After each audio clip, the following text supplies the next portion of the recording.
The courtroom had witnessed arrogance before, but nothing quite like this. The atmosphere seemed to freeze mid-breath as Karen Blake, a heavyset woman dressed entirely in flashy pink designer knockoffs, slammed her polished hand against the plaintiff's table and hurled out words that would soon echo across the internet. "You're nothing but a useless old woman, Judge Judy. Your time has passed. Maybe if you weren't so ancient, you'd understand real business." A collective gasp swept through the room. Even the bailiff, a man accustomed to chaos, people shouting, breaking down, and losing control on national television, stared in disbelief. For a brief moment, no one moved. The cameras zoomed in on Judge Judy's face, catching the faint twitch at the corner of her lips. The kind of expression that signaled someone had just sealed their own fate. Karen leaned back with a smug grin, folding her arms as if she had just delivered a winning line. Her cheap jewelry rattled softly as she soaked in the shocked reactions like applause, but her confidence was about to crumble. Judge Judy, known across America for her razor-sharp authority, was already preparing a response so precise and crushing that within hours, Karen Blake would become one of the most despised figures online. And when the gavel finally struck, she would lose 100 zalozen in a way no one would forget. But how did it reach this boiling point? What kind of person insults a courtroom legend to her face? The insult lingered in the air like smoke after an explosion. Judge Judy remained still, unblinking, her gaze locked onto Karen with an intensity that could cut through steel. The audience held their breath. Even the camera operators stopped adjusting their lenses. The faint hum of studio lights filled the silence as tension tightened its grip. Then, in a calm voice far more intimidating than a shout, Judge Judy spoke. "Mrs. Blake, I've dealt with criminals who showed more respect than you just did in this courtroom." Her voice wasn't raised, but it carried the weight of decades of authority. Each word struck with the force of a gavel. Karen tried to respond, but Judge Judy lifted a single finger, a small gesture that had ended countless arguments, lawsuits, and lies. Not another word. The room went still. For the first time, Karen's confidence faltered. She shifted in her seat, the realization creeping in that she may have stepped into something far beyond her control. What she didn't realize, and what viewers would soon discover, was that Judge Judy already knew everything about her. Every questionable deal, every falsified invoice, every arrogant message Karen believed had vanished. For 2 days, Judge Judy had been sitting on a mountain of evidence, waiting for the perfect moment. And when that moment came, it wouldn't just end Karen's case. It would dismantle her entire world. Her career, her reputation, and her finances, all at once. In less than 20 minutes of televised judgment, one reckless insult would cost Karen Blake 100 zalozed, her business license, and whatever dignity she had left.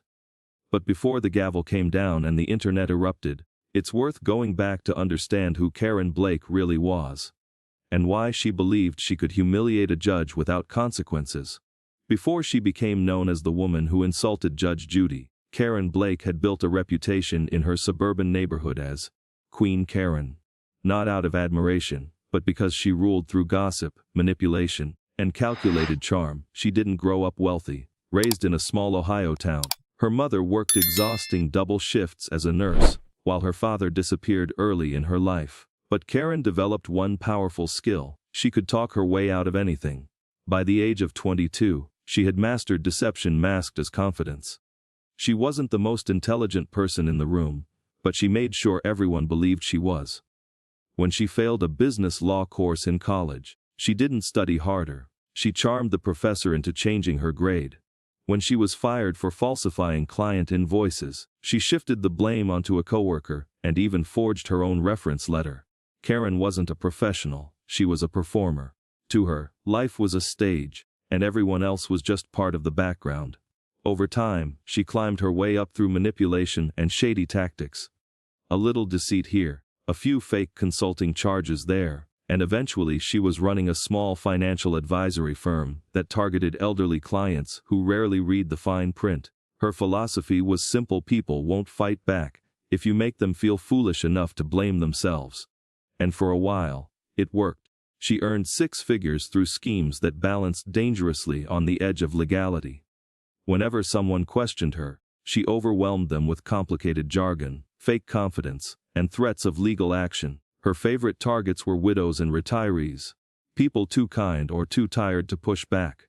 At the core of it all was one belief: she was above everyone else. So when the producers of Judge Judy contacted her regarding a small claims dispute over a $25,000 consulting agreement, Karen saw it as an opportunity, not a risk.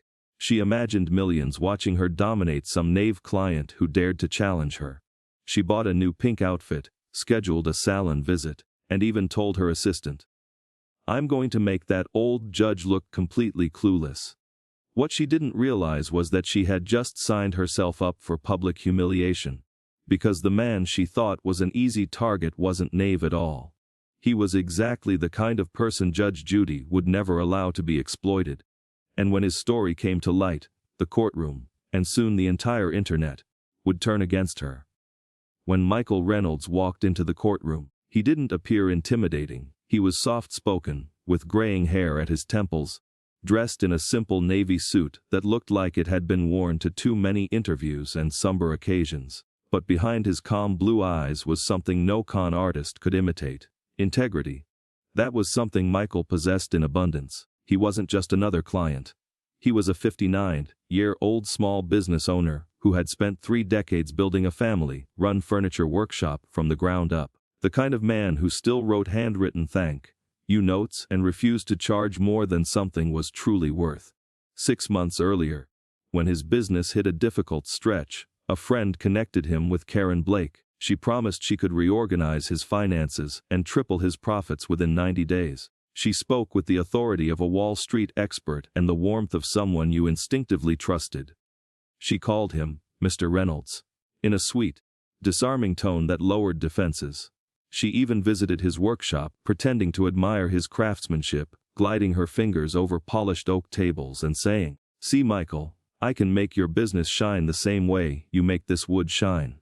Michael believed every word. He signed a $25,000 consulting agreement, money he had carefully saved for his daughter's college education. And what did he get in return? A 3-page presentation filled with recycled buzzwords pulled from a free online source. No real strategy, no investors, no growth plan, just empty promises. When Michael confronted her, her demeanor shifted instantly. The warmth vanished. She told him he was too emotional to understand business. Then she sent him another invoice, this time demanding $75,000 for implementation services she never provided. Michael was crushed, not just financially, but emotionally. He had been deceived, and worse, made to feel foolish for trusting someone who had looked him in the eye and lied. He couldn't afford legal representation. But when a friend mentioned that Judge Judy's show was taking cases involving financial exploitation, he sent an email, not out of revenge, but for closure. He didn't want attention. He wanted his dignity restored. Judge Judy read his letter twice. One line in particular struck a nerve. "I'm not angry about the money. I'm just ashamed that I let someone make me feel small." That was enough. Because if there was one thing Judge Judy despised more than arrogance, it was bullies who preyed on decent people. She personally accepted the case, and before filming even began, her research team had already started gathering everything: documents, receipts, messages, anything that would reveal the full truth about Karen Blake. Karen believed she was walking into a routine television appearance, expecting to win a simple case. What she didn't realize was that she was stepping into something far more serious. A carefully prepared takedown disguised as entertainment. Judge Judy wasn't just about to settle a contract dispute. She was about to expose a predator on national television. In the days leading up to the hearing, her chambers resembled an investigative office more than a TV set. Files covered her desk, bank records, text exchanges, screenshots, all painting a clear picture of calculated deception. Leaning back in her chair, Judge Judy reviewed Karen's so-called consulting contracts. Each page was filled with manipulation, hidden charges, vague language, and clauses designed to trap clients into paying for nothing.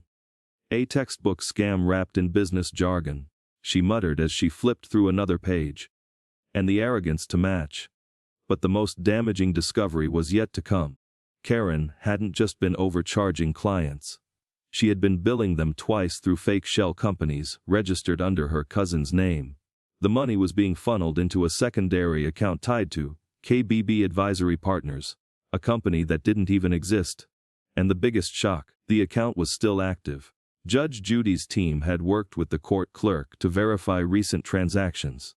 Just 3 weeks before filming, a deposit of exactly 100,000 had been made, taken from another victim. So she's still doing it, Judy said quietly, her eyes sharpening with focus. At that moment, she made a decision.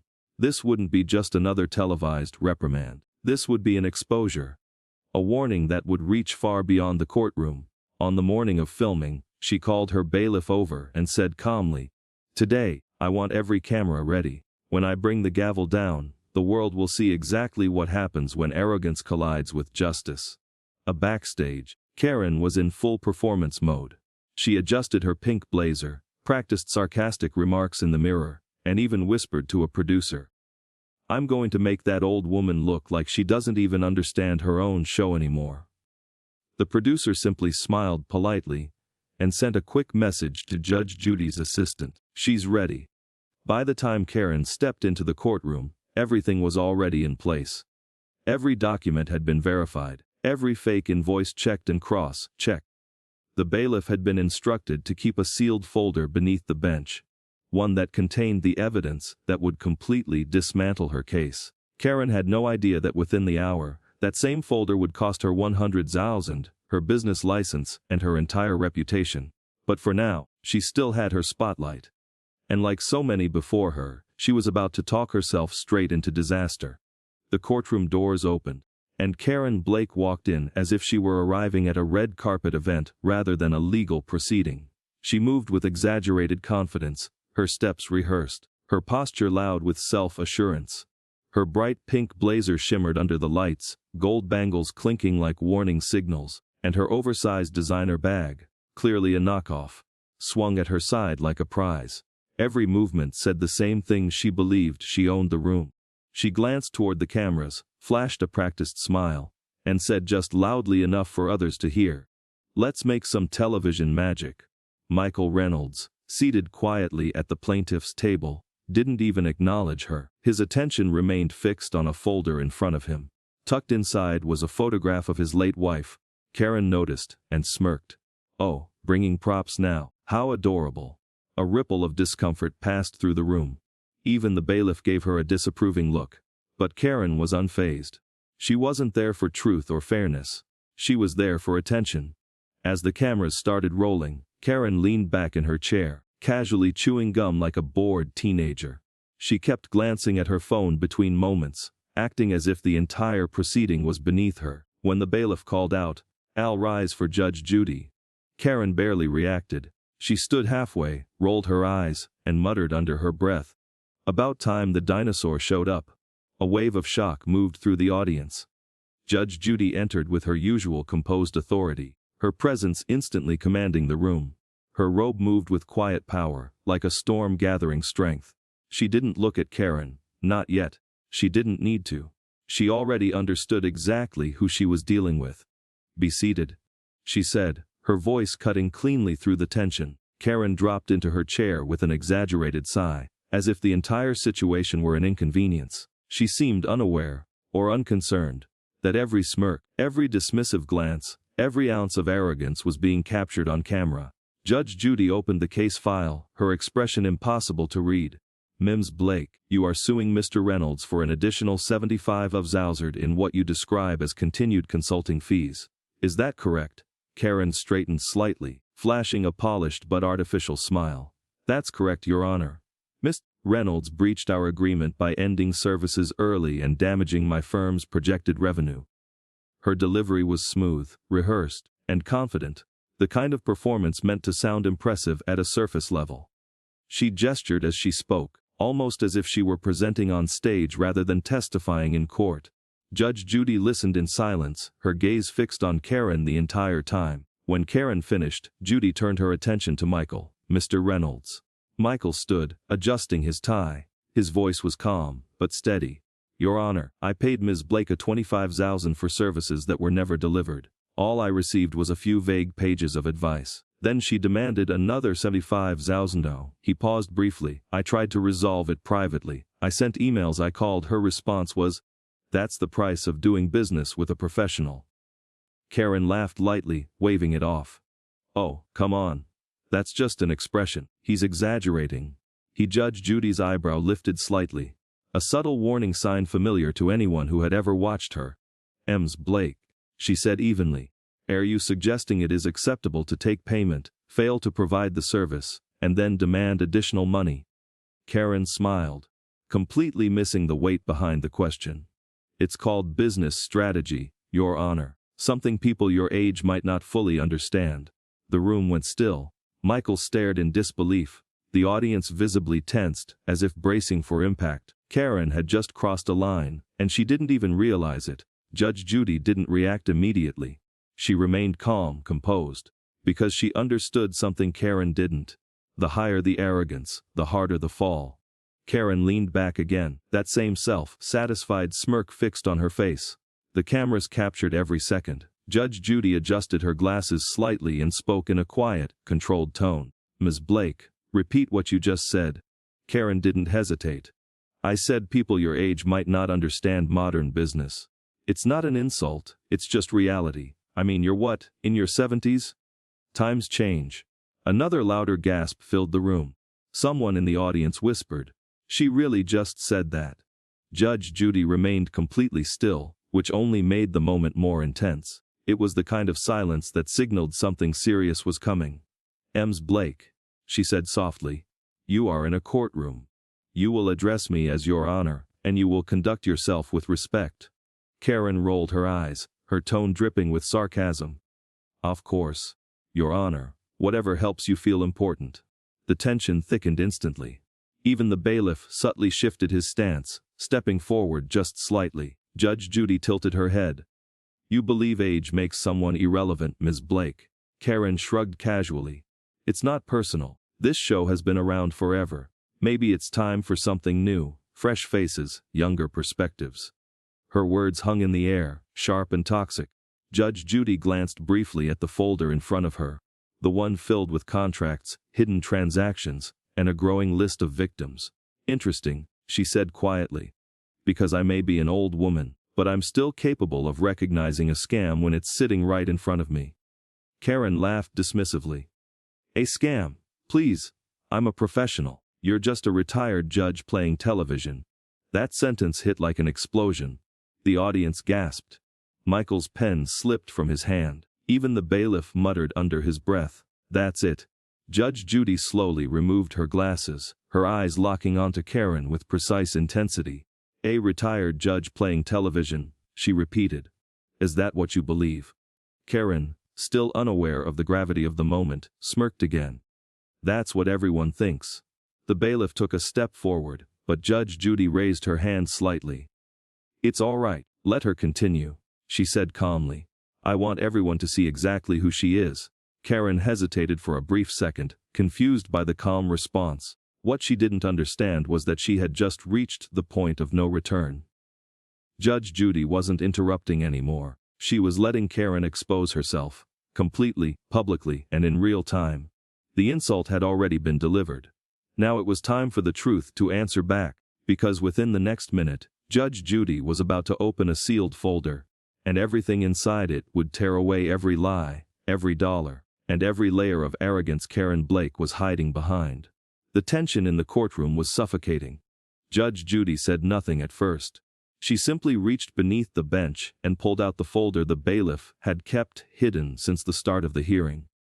A deep red seal stretched across it, catching the light. Karen's smirk weakened for the first time. She leaned forward slightly, trying to make out what was on it as Judy placed it on the desk. Ms. Blake, Judge Judy said calmly. Before you continue speaking, there are several documents this court needs to examine. Karen let out a short, uneasy laugh. Documents. I already submitted everything weeks ago. Judy tilted her head slightly. Yes, I'm aware. That's precisely why I had every one of your claims independently verified. It's interesting what comes to light when someone actually checks. A quiet murmur spread through the audience. Karen folded her arms defensively. This feels like some kind of setup. Judge Judy raised an eyebrow.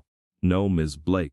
It's called an investigation. Something you might have encountered in your so-called business career if you spent less time searching online and more time understanding the law.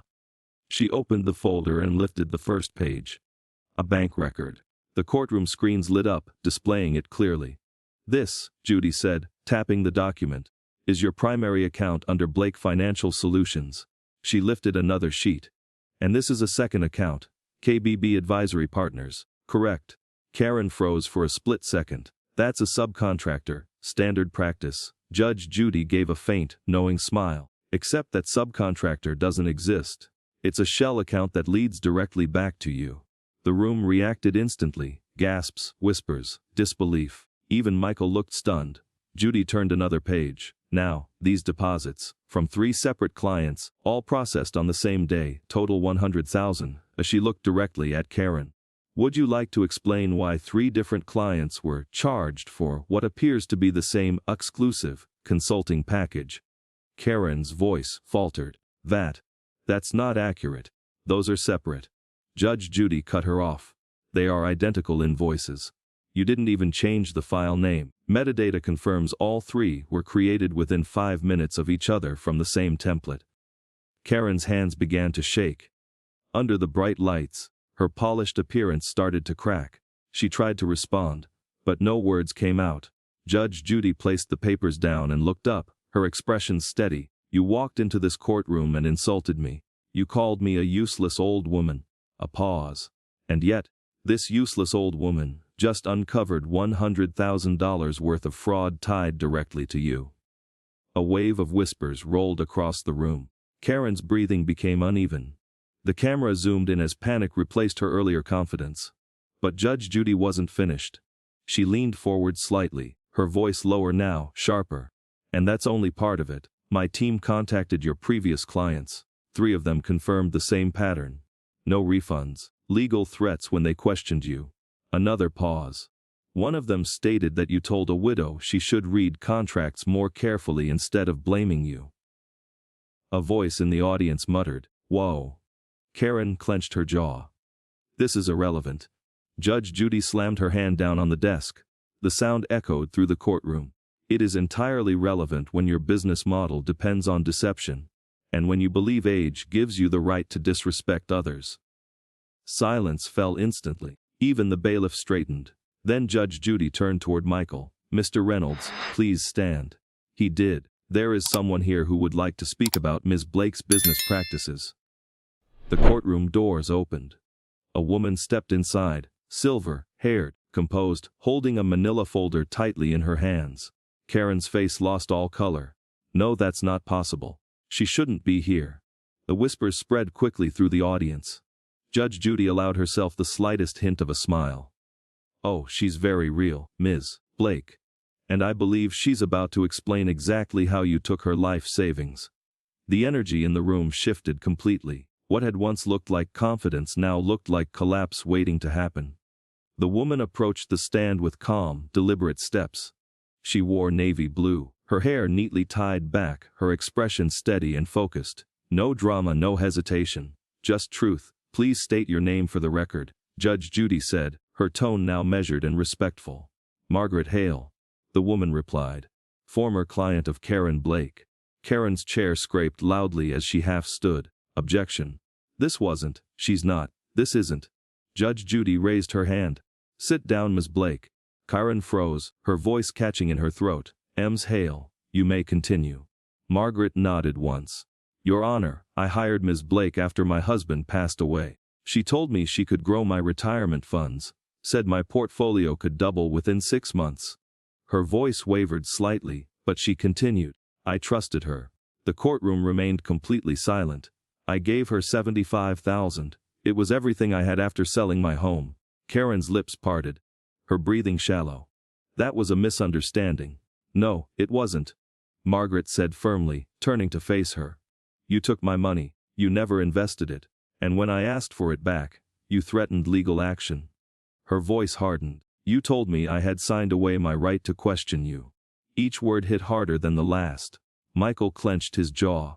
Judge Judy leaned forward. "Do you have documentation to support your statement, Ms. Hale?" Margaret opened her folder carefully, revealing printed emails, transaction records, and screenshots. She handed them to the bailiff, who passed them to the bench. Judge Judy reviewed each page, her expression tightening as she read.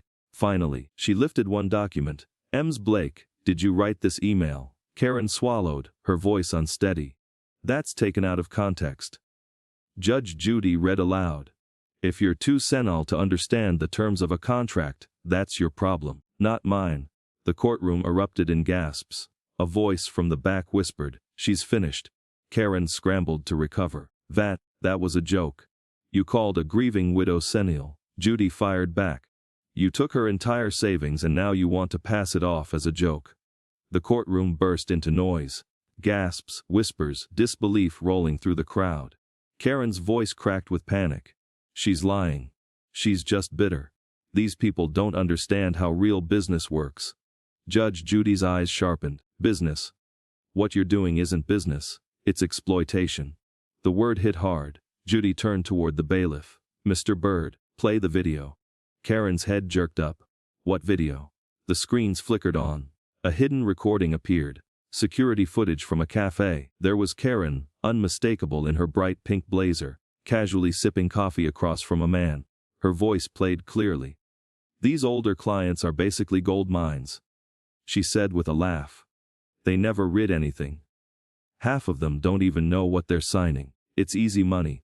The room went completely silent. Karen's face drained of color. Her hands flew to her mouth. Shock turned into disgust across the audience. Judge Judy spoke, her tone icy and exact. You recorded yourself bragging about taking advantage of seniors. You ridiculed the very people you claimed to help, and then you walked in here and called me a useless old woman. Every bit of her arrogance was now exposed, plain, undeniable. Karen tried to stand, tears forming. I didn't mean it like that. It was private. Good, Judy shot back. Because privacy doesn't protect you from the truth. Soft clapping started in the gallery, people unable to hold it in. Even someone behind the cameras muttered under their breath, she's finished. Judge Judy leaned back slightly, eyes fixed on Karen. You took money from widows. You disrespected veterans. You mocked the elderly. And you thought you'd never be held accountable. Karen blinked rapidly, her voice breaking. What did I forget? That justice doesn't retire. The words hit like thunder.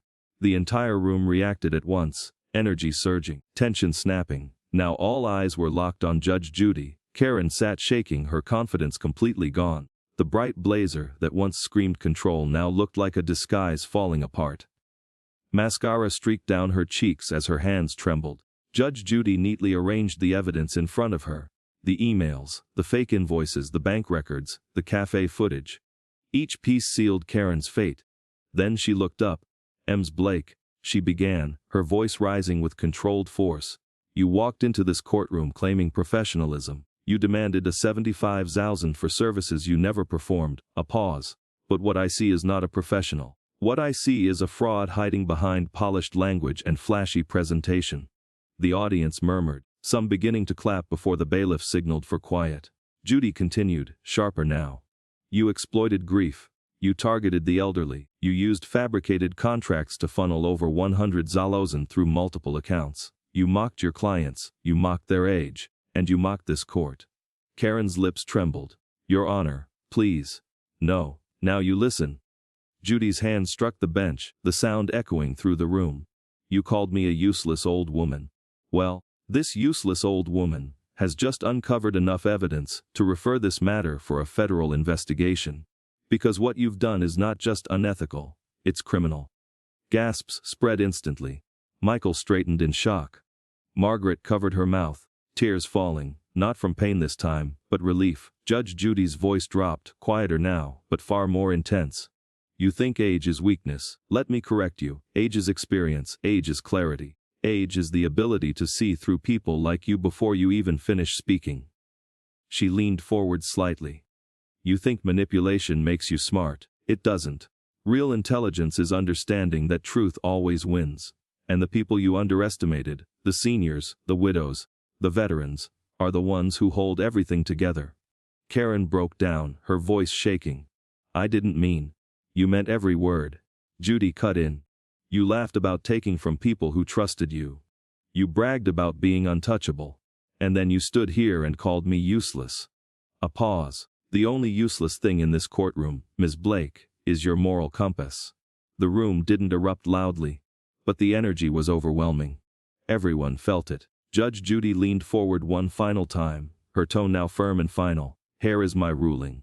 She lifted the gavel. You will return Mr. Reynolds the $25,000 in full. In addition, you will pay $75,000 in damages for fraud and emotional distress. Karen's eyes widened. You will also pay restitution to Ms. Hale in the amount of $75,000. Another pause. That brings your total to $100,000. Karen's jaw dropped.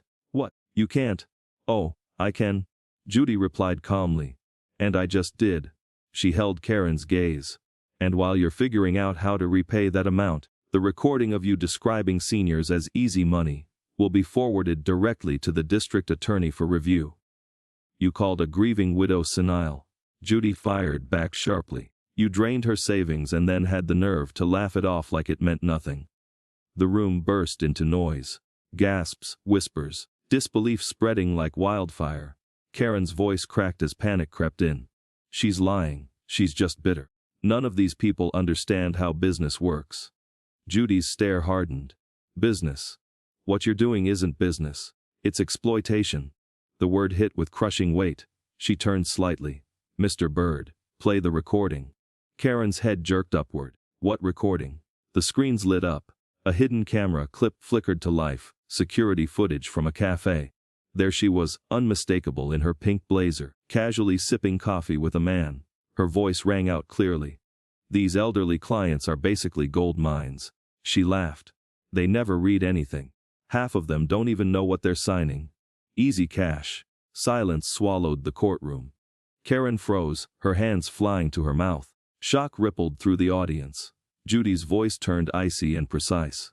You recorded yourself bragging about scamming seniors. You ridiculed the very people you claimed to help. And then you walked in here and insulted me. The contrast was brutal, arrogance exposed in seconds. Karen tried to rise, tears forming.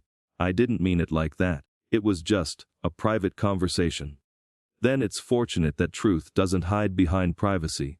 Judy snapped. A quiet wave of applause began to spread. Even the cameraman muttered under his breath, she's done. Judy leaned back, locking eyes with Karen. You stole from widows. You disrespected veterans. You mocked the elderly and assumed you'd never face consequences. But you forgot something. Karen blinked through tears. What? That justice doesn't retire. The words hit like thunder. The room erupted. Every eye stayed fixed on Judy. Calm, commanding, unshakable. Karen Blake sat trembling now, her pink blazer no longer a symbol of control but of collapse. Mascara streaked down her face, her hands shaking uncontrollably. The hunter had become the hunted. Judy organized the evidence before her. Emails, fabricated invoices, bank records, the cafe footage, each piece sealing Karen's fate. Then she looked up, her voice rising with force.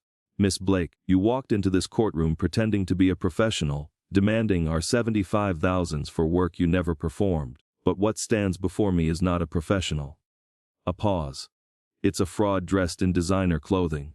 Murmurs filled the room, some clapping before the bailiff called for order. Judy continued, sharper now. You exploited grief. You targeted vulnerable seniors. You used fake agreements to steal over $100,000. You mocked your victims, their age, their trust, and you mocked this court. Karen's lips trembled. Your Honor, please. No. You will listen. Judy's hand struck the bench with a crack that echoed like thunder. The camera zoomed in on her blazing expression. You called me a useless old woman. Well, this useless old woman has uncovered enough evidence to refer you for federal investigation. Because what you've done isn't just unethical. It's criminal. Gasps filled the room. Michael Reynolds lifted his head in disbelief. Margaret Hale covered her mouth, tears streaming, not from grief, but from justice finally arriving. Judy's voice lowered, quiet but terrifying. You think age is weakness. Let me explain something. Age is experience. Age is clarity. It's the ability to see through lies like yours before they're even spoken. You confuse manipulation with intelligence. Real intelligence understands that truth always wins. And the people you underestimated, the elderly, the widows, the veterans, are the backbone of this country. Karen broke down. I didn't. You meant every word. Judy cut in. You laughed about stealing from people who trusted you. You bragged about being untouchable. And then you stood here and called me useless. The only useless thing in this courtroom is your sense of right and wrong." The energy in the room surged, silent, but powerful. Judy leaned forward, her tone final. "Here is my ruling." She raised the gavel, eyes locked on Karen. "You will repay Mr. the 25,000, plus an additional 70,000 in damages for fraud and emotional distress. You will also pay 75,000 in restitution to Ms. Hale." Karen's face went pale. "What? You can't." "Oh, I can," Judy replied calmly. "And I am. And while you figure out how to repay that money, the footage of you calling seniors easy money will be forwarded to the district attorney for review. You will be facing charges related to fraud, exploitation of the elderly, and possibly wire fraud. I hope that pink blazer serves you well in future court appearances. Because you'll be needing it." The courtroom erupted again, applause crashing through the space like thunder. Even the bailiff allowed a faint smile. Karen tried to stand, her voice breaking apart. "Please, Your Honor, I'm sorry, Save it," Judy interrupted coldly. "You had your chance to show remorse when you laughed in a widow's face. That's not regret, that's fear of consequences." She paused, then delivered the final words. "Judgment for the plaintiff. Case closed." The gavel slammed down sharp, final, absolute. Karen's legs gave out beneath her. The bailiff caught her as she stumbled, her bracelets clinking like shattered illusions. The camera captured everything. The collapse of her carefully crafted image. Michael Reynolds exhaled deeply. "Thank you," he whispered. Margaret Hale wiped her tears. "Justice," she said softly. Judy rose, her robe flowing as she stepped away from the bench. Just before leaving, she turned back one last time. "This useless old lady just ended your career," she said firmly. "Good luck explaining that to your audience." The crowd erupted once more. But after the ruling, a brief silence settled, heavy, stunned, almost unreal. Then everything changed. Within hours, the clip spread across the internet. Karen's tear-streaked face beside her collapsing image became instantly recognizable. In just half a day it reached millions of views. Within 2 days it was everywhere. Hashtags surged across platforms. Clips of Judy's words flooded short-form videos. Edits with dramatic music turned the moment into something iconic. One version, slowed down with the phrase, "Justice doesn't retire," became a viral anthem overnight. Online forums lit up. One user wrote, "This might be the most satisfying courtroom moment ever." Another comment, like tens of thousands of times, read, "The second Judy leaned forward, you could feel everything falling apart for Karen." Meanwhile, Karen's social media spiraled. Posts that once showed confidence and success were overwhelmed with criticism. Comments flooded in, none supportive. Brands erased any association with her. Her professional profiles disappeared. Reporters even arrived at her office, only to find it empty, the company sign torn down. But it didn't end with public backlash. The case triggered real consequences. Within days, authorities confirmed they were reviewing the situation for potential criminal charges, including fraud and exploitation of vulnerable victims. Soon after, 3 more former clients stepped forward, all telling nearly identical stories. Fabricated bills, threatening messages, and life savings wiped out. One of them, a retired teacher named Helen Morris, told reporters, "She made me feel foolish for asking simple questions. Judge Judy made me feel like a person again." That quote spread quickly, picked up by morning shows and major networks. Even national outlets ran segments about the case, highlighting how a televised courtroom moment had sparked something much bigger. At the same time, the show's producers leaned into the momentum. They released the full, unedited 23-minute courtroom exchange online, and it shattered records built over decades. Hundreds of millions of views poured in from around the world. People who had never even watched the show began quoting Judy's words. In offices, at dinner tables, across social media, one viral post summed it up perfectly. "She called Judy useless. Judy called the authorities." Karen attempted a comeback, posting a video from her car, tearful and blaming media bias and online backlash. It only made things worse. The top comment read, "Maybe don't take advantage of people's trust next time." Sponsors quickly distanced themselves. Her accounts were frozen as restitution processes began, and her professional licenses were revoked. Within days, her image collapsed completely. She wasn't seen as an expert anymore, just a symbol of consequences catching up.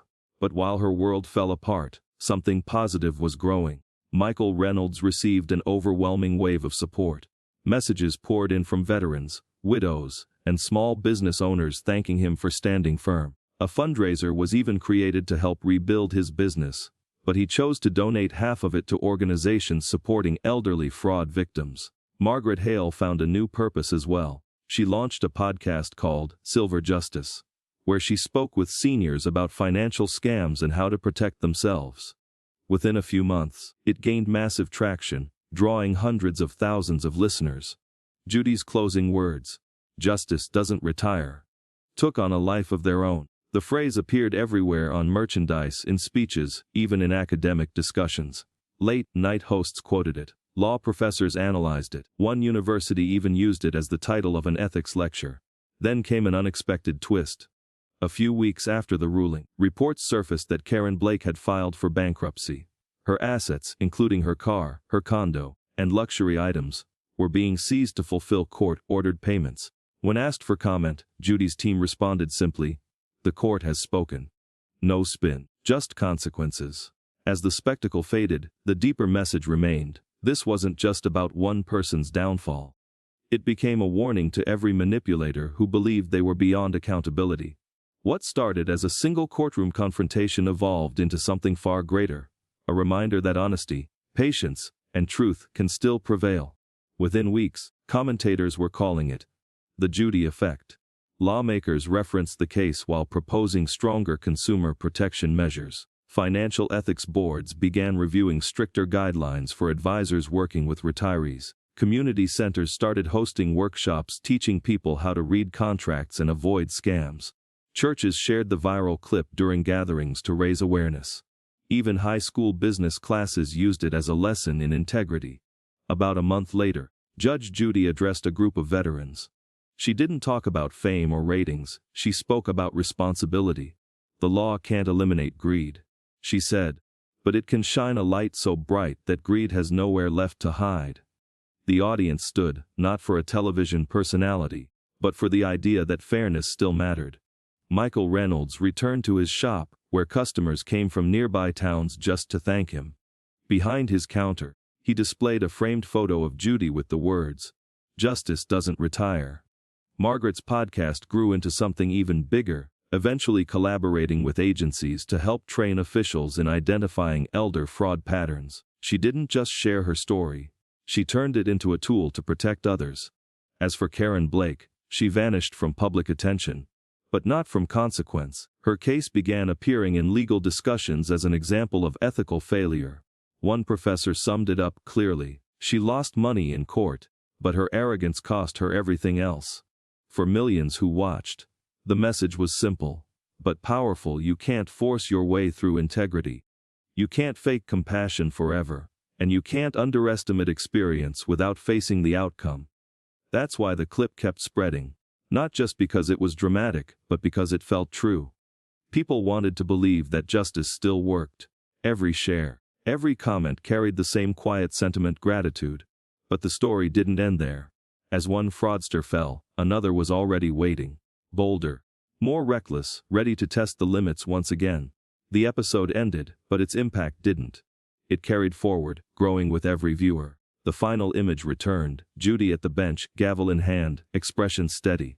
Her voice cut through the noise one last time. Let this be a lesson to anyone who mistakes kindness for weakness.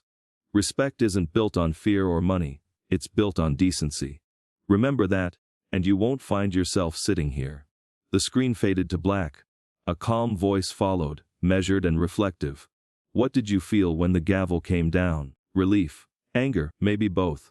Because deep down, everyone wants the same thing, a world where truth stands strong and deception falls apart. And just as that thought settled in, a glimpse of what comes next flashed forward. Another courtroom, another confrontation, another moment where everything is on the line. Because justice, as always, isn't finished yet.